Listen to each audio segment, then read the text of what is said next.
నమస్తే. నేను మీ కుప్ప పద్మిని. ఇన్నాళ్ళు మీ సపోర్ట్‌ని నాకందిస్తూ, మీ ప్రేమని నాకందిస్తున్న ప్రతి ఒక్కరికి కృతజ్ఞతలు. ఇప్పుడు చూడబోతున్న ఈ వీడియో కూడా ఖచ్చితంగా మీకు ఉపయోగపడుతుంది. లైక్, షేర్ అండ్ సబ్స్క్రైబ్ చేసి మీ ఇష్టాన్ని, అలాగే మీ సపోర్ట్‌ని నాకందించండి. అలాగే ఈ వీడియో పట్ల మీ అభిప్రాయాన్ని కామెంట్ సెక్షన్‌లో కామెంట్ చేసి నాకు తెలియజేయండి. నమస్తే. నమస్తే. Welcome to our channel. నేను పద్మిని. ప్రస్తుతం మనతో పాటు ప్రముఖ ఆధ్యాత్మికవేత్త, ఆస్ట్రో న్యూమరాలజిస్ట్, ఎనర్జీ వాస్తు స్పెషలిస్ట్, శ్రీ విద్య ఉపాసకురాలు శ్రీమతి జయప్రద గారు మనతో పాటు ఉన్నారు. మాట్లాడదాం. జయప్రద గారు నమస్కారం అండి. నమస్తే అమ్మ. శ్రీమాత్రే నమః. దేవి నవరాత్రిలోనే ఉన్నాం. మీకు దేవి నవరాత్రుల శుభాకాంక్షలు. మీకు కూడా శుభాకాంక్షలు అన్న. దసరా శుభాకాంక్షలు. ప్రేక్షకులకి దసరా శుభాకాంక్షలు. Thank you so very much. చాలా అద్భుతమైనటువంటి విషయాల్ని తెలియజేస్తూ ఉన్నారు మీరు. దేవీ నవరాత్రుల్ని పురస్కరించుకుని మనం ఆయా రోజుని బట్టి ఆ అమ్మవారి ఆరాధనని చాలా అద్భుతంగా వివరిస్తున్నారు. దాంతో పాటు ఆ అమ్మవారి ఆరాధనతో పాటు ఏ గ్రహశాంతి జరుగుతుంది అనేది కూడా చెప్తున్నారు. ఖచ్చితంగా ఇది శాస్త్ర వచనమే. ఎందుకంటే అటు దశమహావిద్యల్లో నుంచి మనం గనక చూసుకుంటే దశమహావిద్యల్ని కూడా చాలా విశేషంగా దేవీ నవరాత్రుల్లో చేసుకోవటం అనేది అందరికీ తెలిసినటువంటి విషయం. అంటే వాళ్ళ గురువుల నుంచి వస్తే గనక ఆ ఆరాధనని చేసుకుంటారు. ఈ దశమహావిద్యల్ని అనుసంధానం చేసుకుని ఆ గ్రహ శాంతి జరగటం అనేది కూడా చాలా చాలా పండితులు చెప్పేటటువంటి విషయం. సో దాన్నే మీరు కూడా చక్కగా చెప్తున్నారు. అయితే దశమహావిద్యల జోలికి వెళ్లకుండా సాత్విక రూపాల్ని పూజిస్తూ తద్వారా గ్రహ శాంతుల్ని ఎలా తెచ్చుకోవచ్చు అనేది చాలా అద్భుతంగా మాకు వివరిస్తున్నందుకు ప్రేక్షకుల తరపున కృతజ్ఞతలండి. భగవంతు ఇచ్చిన అవకాశం అన్న ఇది. ఎందుకంటే కలియుగంలో మనకి చెప్పింది ఏంటంటే మన అన్ని యుగాల్లోంచి చూసుకుంటూ వస్తే ఒక యుగంలో దేవతలు మానవులు ఒకేలాగా నడిచే యుగం. వాళ్ళకి కావాల్సిన విధాలుగా వెళ్ళాలంటే స్వర్గానికి నరకానికి నడుచుకు వెళ్ళే అంత స్తోమత స్థితి ఇచ్చారు మానవులకి. తర్వాత జపం తపస్సు చేస్తేనే కనిపించారు. ఆ తర్వాత వచ్చి అనుష్ఠానం పూజలు చేసి హోమాలు చేస్తేనే కనిపించారు. కానీ కలియుగం వచ్చినప్పటికి ఏమైందంటే నామాన్ని చేస్తే కూడా నేను పలుకుతాను అని చెప్పాడు ఆయన. సో నామాన్ని చేస్తే పలికినప్పుడు మనం ఎందుకు అంత తీవ్రమైన తపస్సులు తీవ్రమైన పూజలు చేయాలి? చేయగలిగిన స్తోమత ఉన్న వాళ్ళు, చేయగలిగిన శక్తి ఉన్న వాళ్ళు చక్కగా చేసుకోవచ్చు. ఒకవేళ చేయలేని వాళ్ళ పరిస్థితి ఏంటి అంటే చెయ్యాలేము అనే బాధ లేకుండా మనం ఇవాళ ప్రత్యామ్నాయం అంటే వాళ్ళు చేయలేము అని బాధపడకుండా ఒక రోజైనా మంచిగా నిష్ఠగా చేయండి. 9 రోజులు చేయాలని సంకల్పం ఉన్న వాళ్ళు చక్కగా చేసుకోవచ్చు. వాళ్ళ ఆచారం నియమాలు మన ఇంటి ఆచార ప్రకారంగా ప్రతిరోజు నిత్యం చేసే వాళ్ళు ఉన్నారు. 9 రోజులు మొత్తం ఉపవాసం ఉండి పాపం 10వ రోజు భోజనం చేసే వాళ్ళు కూడా ఉన్నారు. ఈ నవరాత్రులు చేసే మొత్తం అసలు తినరు. నవరాత్రులు అంతా కూడా ఏంటంటే పళ్ళు రసం పళ్ళు తినడము పానీయాల మీద ఆధారపడి ఉంటారు. జ్యూసులు తాగడం. ఆ 10వ రోజు దశమి రోజు భోజనం చేస్తారు. అలా నిష్ఠాగరిష్ఠులు కూడా ఉన్నారు మన దగ్గర. ఇప్పటికీ చేస్తున్నారు అలాగా. అలాంటి దాంట్లో మనం చేయగలిగితే అంత ధైర్యం అంత శక్తి అమ్మవారు వాళ్ళకి ఇచ్చింది. అది పూర్వజన్మ సుకృతం. మనకి రావాలని మనకు రావాలని కోరుకోవడం తప్పులేదు. తప్పకుండా చేయాలి.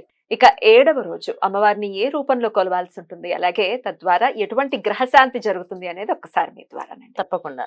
సో 7వ రోజు మనకి అమ్మవారి అలంకరణ అండి సరస్వతి అమ్మవారు. సరస్వతి అలంకరణ అంటే అమ్మవారు మూల నక్షత్రం రోజున సరస్వతి అలంకరణ చేస్తుంటాం. సో మూల నక్షత్రం అంటే కేతు అధిపతి. సో అంటే కేతు అంటే జ్ఞాన ప్రదాత. అంటే మనకి ఎవరికైనా జ్ఞానం కావాలి, అఖండ జ్ఞానం కావాలి అనుకుంటే ఈ సరస్వతి అమ్మవారిని ఆరాధిస్తాం.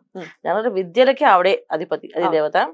విద్యల కోసం ఆవిడని పూజిస్తాము. కాకపోతే ఆ విద్యలో మనకి సరైన వాక్కుని సరైన జ్ఞానాన్ని అంటే చాలా మందికి ఉద్యోగం చేస్తూ చాలా మంది బాగా చదువుకుంటారు కానీ సమయానికి మాట్లాడడానికి రాదు వాళ్ళకి.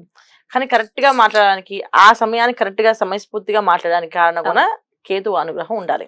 సో కేతు జాతకంలో కేతు గ్రహం అనుగ్రహం లేకపోతే వీళ్ళకి ఎంత చదివినా ఎంత సాధించినా ఆ సమయానికి వాళ్ళకి ఏమి గుర్తింపు రాదు కొన. సో ఆ కేతు ఎటువంటి ఇబ్బందులు ఇస్తాడంటే మానసికమైన ఇబ్బందులు.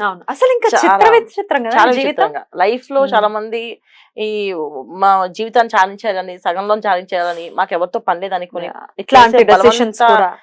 మరణాలు చేసే వాళ్ళు కూడా ఈ కేతు అనుగ్రహం లేకపోవడం వల్ల జరుగుతుంది. సో ఈ రోజు అమ్మవారిని పూజించడం వల్ల ఆయన ఒక అనుగ్రహం కలుగుతుంది. సో తర్వాత మానసికమైన ఇబ్బందులు ఎవరికి చెప్పుకోలేని బాధలు ఉన్న వాళ్ళకు ఈ అమ్మవారిని పూజించడం వల్ల ఆ బాధలు తొలుగుతాయి. జనరల్ గా సరస్వతి అమ్మవారు అంటే విద్యకి అధిదేవత, ఆ విద్య వస్తుంది అని ఉంటారు. కానీ విద్యకు అధిదేవత అయినప్పటికీ కూడా కానీ మనకు తెలియని విద్య ఏంటంటే మనలో ఉండే దుర్గుణాలు ఏవైతే ఉన్నాయో అవన్నీ తొలగిస్తుంది Hmm. ఆవిడ పూజించడం వల్ల. సో దుర్గుణాలు అంటే ఏంటంటే ఎవరికి ఏ విషయం చెప్పుకోకపోవడము, బాధపడడం, మనలో మనమే ఏదో అనుమానం పెట్టుకోవడము, చాలా మంది అనుమానం, భర్తను అనుమానించడం, లేదా భార్యను అనుమానించడం, ఈ మానసికమైన వ్యాధులు ఉన్నాయి కదా, ఇవన్నీ కూడా మానసిక ఇబ్బందులు అన్నిటికీ తొలగే అవకాశం ఒక సరస్వతి వారు పూజిస్తే తొలుగుతాయి. అంతే కదా, జ్ఞానం ప్రకాశించాలి కదా. ఇప్పుడు ఉంది కానీ అది ఉపయోగపడకపోతే ఎలాగా? అంతే, ఖచ్చితంగా ఉపయోగపడుతుంది అమ్మవారిని పూజిస్తే. అయితే సరస్వతి విషయానికి వస్తేనండి, కేవలం ఏదో చిన్నప్పుడు చదువుకునేటప్పుడు మాత్రమే అమ్మవారి అనుగ్రహం ఉంటే చాలు అని అనుకుంటారు, కానీ జీవిత పర్యంతం కావాలి సరస్వతి అనుగ్రహం. ప్రతి రోజు మనకి ఎలాగైతే దినదిన అభివృద్ధి ఉంటుందో, సో మనలో ఉండే దుర్గుణాలు పోవడానికి ఇవాళ కలియుగంలో ఏంటంటే అసలు దుర్గుణాలే ఎక్కువైపోయి అందరికి. అంటే ఏంటంటే ఒకళ్ళు నవ్వుతూ ఉంటే భరించలేకపోవడం, ఎందుకు మీకు వాళ్ళకి ఏమైనా ఉందా అంటే ఏం లేదు, ఎందుకు నాకు నచ్చలేదు వాళ్ళు నవ్వుతుంటే, జ్ఞానం లేకపోవడమే ఏంటి ఏదైనా మాట అంటే బాగా ఏడవడము, చిన్న విషయానికి పెద్ద విషయానికి తేడా లేకుండా ఒకటే ఏడుపు, ఇంట్లో మాకు ఏం జరగలేదని చెప్పడం, ఎవరైనా కనిపిస్తే మా పరిస్థితి ఇలా ఉంది స్వామి అని చెప్పి ఏడ్చేస్తుంటారు. అంటే అంత బలహీనంగా అంటే వాళ్ళ పాపం ఏడవడం అనేది వాళ్ళ చేతిలో లేదు, అది ఏడుస్తున్నారంటే వాళ్ళంత బలహీనంగా ఉంది, వాళ్ళ జాతకంలో అంత బలహీనత ఉంటే చూడగానే ఎవరైనా కష్టం ఏంటమ్మా ఎందుకంటే గట్టిగా మార్చాలి, కళ్ళలో నీళ్ళు వచ్చేస్తుంటాయి, తర్వాత మా పరిస్థితులు ఏంటి దేవుడా అని చెప్పి దేవుడు ఏడుస్తుంటారు, తర్వాత పెద్దవాళ్ళ దగ్గరికి వచ్చి ఏడుస్తుంటారు. ఎందుకు ఏడుస్తూ ఉంటారంటే వాళ్ళు అంత చెప్పుకోలేని పరిస్థితి, ఆ స్థితిని వాళ్ళు కోల్పోయారన్నమాట. అంటే ఇది మనం చేయగలము, బ్యాలెన్స్ చేయగలము మనోధైర్యాన్ని కోల్పోయారు. సో ఈ మనోధైర్యం కోసమని అమ్మవారిని పూజించడం వల్ల ఈ సంవత్సరం అంతా మళ్ళీ వచ్చే మూల నక్షత్రం వరకు ఈ సంవత్సరం మొదలు పెడితే వచ్చే సంవత్సరం వరకు ఈ సంవత్సరం అంతా ఈ దుర్గుణాలన్నీ తొలుగుతాయి మనలో. తొలగి చాలా ప్రకాశవంతంగా ప్రతి విషయాన్ని మెచ్యూర్డ్ గా ఆలోచిస్తాం. కాదు ఇలా అలా ఆలోచిస్తాం. అందుకని అమ్మవారిని చక్కగా పూజించాలి. ఎలా అండి మరి అమ్మవారికి సంబంధించిన ఏ వస్త్ర అలంకరణ కానీ, ఏ రంగు వస్త్రం కానీ, లేకపోతే నైవేద్యం కానీ ఏది సమర్పించాల్సి ఉంటుంది? అమ్మవారికి ఎక్కువ సరస్వతి అమ్మవారికి పూజించే విధానం ఏంటంటే పొద్దు నుంచి సాయంత్రం వరకు చాలా మౌనంగా జపం చేసుకోవాలి. అప్పుడే ఆవిడ అనుగ్రహం కలుగుతుంది. చాలా ఏంటంటే హడావుడి చేయకూడదు. ఈవిడ దగ్గర మాత్రం హడావుడి పూజ చేస్తున్నాం, పూజ ఉంది అని ఇంట్లో 10 సార్లు మాట్లాడితే కూడా ఆవిడ అస్సలు అంటే ఎంత మౌనంగా ఆవిడని ధ్యానం చేస్తామో అంత అనుగ్రహం కలుగుతుంది మనకి. సో అంత మౌన వ్రతాన్ని పాటిస్తూ మనసులోనే అమ్మవారి జపం చేసుకుంటూ అమ్మవారిని చక్కగా నామాన్ని ఐం అనే మంత్రం చేసుకుంటూ ఐం అనేది ఐం ఐం ఐం మన పిల్లలు గాని పెద్దవాళ్ళు గాని ఈ మనసులో అలా కంటిన్యూ అనుకోవడం. శ్రీమాత్రే నమః కూడా అనుకోవచ్చు. అమ్మవారికి సరస్వతి అమ్మవారి మంత్రమే కాదు, శ్రీమాత్రే నమః అనుకుంటూ ఇది కంటిన్యూ చేసుకుంటూ సాయంకాలం చేసేవాళ్ళు సాయంకాలం పూజ, పగలు చేసుకునే వాళ్ళు పగల పూజ, పగలు మధ్యాహ్నం రాత్రి 3 పూటలు చేసుకునే వాళ్ళు శుభ్రంగా చేసుకోవచ్చు. అయితే నేను చెప్పే విధానం ఏంటంటే స్తోమత ఉన్న వాళ్ళు శుభ్రంగా చేసుకోండి, స్తోమత లేని వాళ్ళు మామూలుగా చేసుకోండి, కానీ పూజ అయితే కంపల్సరీ, జపం అయితే కంపల్సరీ. ఇవి 2 చేస్తూ ఉంటే మీకు అనుగ్రహం కలుగుతుంది. ఇప్పుడు మనం చేసిన దానికి ఎంతో కొంత ప్రతిఫలం కావాలి కదా, ఆ ప్రతిఫలం మనం ఎంత చేస్తామో అంత ప్రతిఫలం మనకు దక్కుతుంది. సో ఎక్కువ చేయగలిగిన వాళ్ళు ఎక్కువ చేయొచ్చు. అయితే పొద్దున్న సాయం దాకా జపం చేసుకునే వాళ్ళు సాయంకాలం చక్కగా అమ్మవారికి తెల్లని వస్త్రాలు అంటారు, అమ్మవారికి ఇష్టం.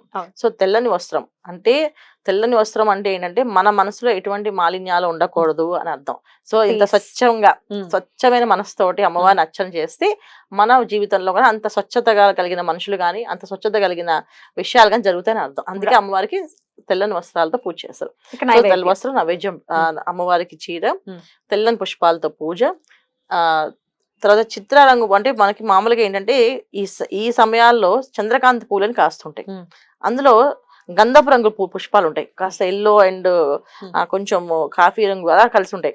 ఆ పూలతో కానీ శంఖం పూలు ఉంటాయి, అలాంటి పూలతో అర్చన చేస్తే ఇష్టం అమ్మవారికి. లేదంటే చక్కగా చామంతి పూలు, తెల్లని చామంతి పూలతో అర్చన చేయండి అమ్మవారికి చక్కగా.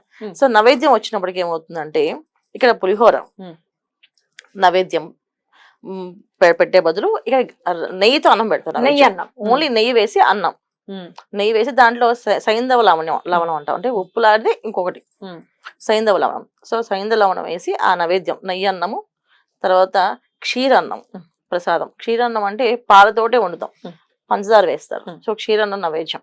ఈ 2 నైవేద్యాలు పెట్టాలి. అలసందులు వడ, అలసందులతో నానబెట్టి అలసందులతో వడ చేస్తారు, వడల్లాగా చేస్తారు, గారెల్లాగా. అవి నైవేద్యం అమ్మవారికి పెట్టడం వల్ల మన జాతకంలో ఉండే కేతుగ్రహ దోషాలు నివారణ అవుతాయి. తర్వాత అమ్మవారిని పూజించడం వల్ల పరిపూర్ణమైన అనుగ్రహం కలుగుతుంది మనకి.